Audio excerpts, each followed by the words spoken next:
Assalamualaikum warahmatullahi wabarakatuh. Perkenalkan, saya Adinda Ayu Putranadiswari dengan NIM 0603 1282328 dari Program Studi Pendidikan Ekonomi Universitas Sriwijaya. Tujuan dari pembuatan video ini adalah guna memenuhi ataupun menyelesaikan tugas ujian tengah semester mata kuliah Strategi Pembelajaran Ekonomi yang diampu oleh Ibu dosen Dr. Randa Dewi Koryati MPD dan Ibu Dewi Pratita SPD FPD. Halo teman-teman, selamat datang dalam video ini. Dalam video ini, kita akan membahas mengenai model pembelajaran Discovery Learning. Bagaimana Discovery Learning ini dapat mengubah cara siswa belajar, alih-alih hanya mendengar dan mencatat. Di sini, siswa juga didorong untuk menemukan sendiri jawaban dari pertanyaan-pertanyaan yang dihadapi. Bagaimana model ini bekerja? Apa saja langkah-langkahnya? Dan apa saja kelebihan dan kekurangan dari model pembelajaran Discovery Learning? Untuk itu, ayo kita bahas bersama-sama. Model pembelajaran Discovery Learning merupakan suatu model untuk mengembangkan cara belajar siswa aktif dengan menemukan sendiri, menyelidiki sendiri, sehingga hasil yang diperoleh akan tahan lama dalam ingatan siswa. Jadi, prinsip dari pembelajaran Discovery Learning ini sendiri lebih menekankan pada penemuan materi yang akan dibahas.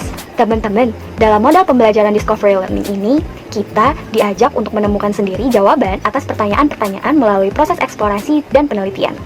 Dengan begitu, kita bisa lebih paham dan terlibat aktif dalam proses belajar.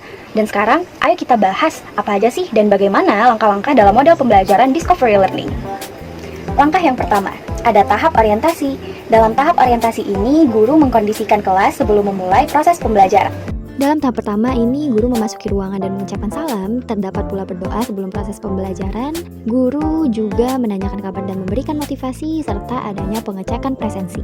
Tahap berikutnya ada tahap apersepsi. Pada tahap ini, guru menarik perhatian peserta didik dengan mengaitkan pada pembelajaran yang akan dibahas.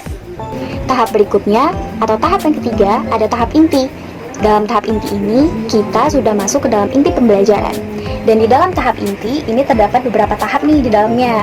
Yang pertama, ada tahap pemberian stimulus, ada tahap identifikasi masalah, ada tahap pengumpulan data, dan juga tahap pengolahan data. Tahap pemberian stimulus. Pada tahap ini, guru akan memulai kegiatan pembelajaran dengan memberikan media visual dan siswa diberikan kesempatan untuk mengamati dan juga memahami gambar yang ditampilkan.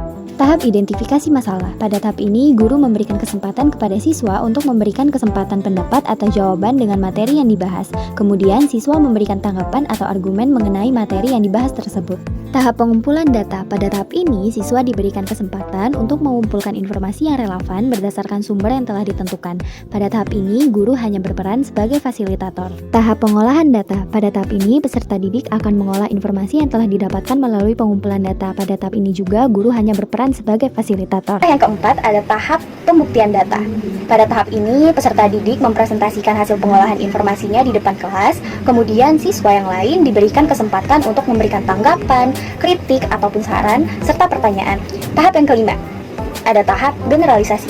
Pada tahap ini, guru menuntun siswa untuk menarik kesimpulan dari hasil temuan, tafsiran, dan pembuktian yang telah dipresentasikan tersebut untuk mendapatkan suatu gambaran umum. Memasuki kegiatan pembelajaran terakhir, yaitu kegiatan penutup, yang terdiri atas tahap konklusi dan juga tahap refleksi. Untuk tahap konklusi, pada tahap ini, guru mengulas kembali materi yang telah dipelajari bersama-sama dengan siswa. Pada tahap ini juga, guru memberikan kesimpulan atas informasi yang telah disampaikan oleh para peserta didik. Sedangkan untuk tahap refleksi, pada tahap ini, guru memberikan refleksi terkait pembelajaran yang didapatkan pada hari ini. Teman-teman, dalam model pembelajaran tentunya terdapat kelebihan dan juga kekurangan. Untuk kelebihan dari model pembelajaran Discovery Learning, yang pertama adalah mendukung partisipasi aktif pembelajar dalam proses pembelajaran, karena memang siswa itu dituntut untuk lebih aktif dalam menemukan suatu masalah tertentu. Berikutnya adalah menumbuhkan rasa ingin tahu pembelajar, karena di sini kan ada laporan penelitian atau mencari jawaban atau referensinya. Ini jadi lebih seru. Jadi siswa akan merasa tertantang atau rasa ingin tahunya menjadi semakin tinggi. Dan kemudian siswa dapat memahami materi secara utuh, karena memang nantinya siswa outputnya itu akan memahami suatu konsep dari materi pembelajaran tertentu.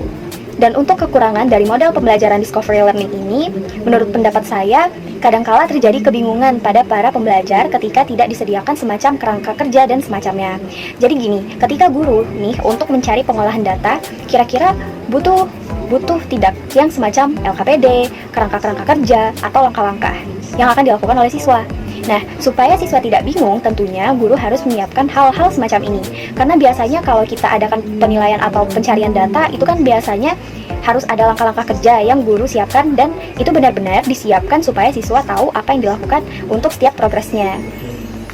Untuk kekurangan yang kedua, menurut pendapat saya itu adanya terbentuk miskonsepsi. Ini perlu ada penguatan dari guru, perlunya juga kolaborasi siswa dengan siswa atau guru dengan siswa. Jadi ini ada komunikasi yang baik. Hal-hal apa yang membingungkan itu karena biasanya ada beberapa siswa yang memang daya pemahamannya masih lemah, dan ini tentunya perlu kita dukung juga. Jadi untuk kesimpulannya, bahwa model pembelajaran Discovery Learning ini dapat kita artikan sebagai model pembelajaran yang sangat bermanfaat ya, untuk mendorong siswa lebih aktif dan mandiri dalam belajar. Meskipun memiliki beberapa kekurangan, kelebihan dari model ini dalam meningkatkan keterampilan berpikir kritis dan pemahaman yang mendalam dan sangat relevan dalam konteks pendidikan saat ini tentunya. Discovery Learning dapat menjadi metode efektif untuk membantu siswa menjadi pembelajar sepanjang hidupnya. Sekian pemaparan yang dapat saya sampaikan.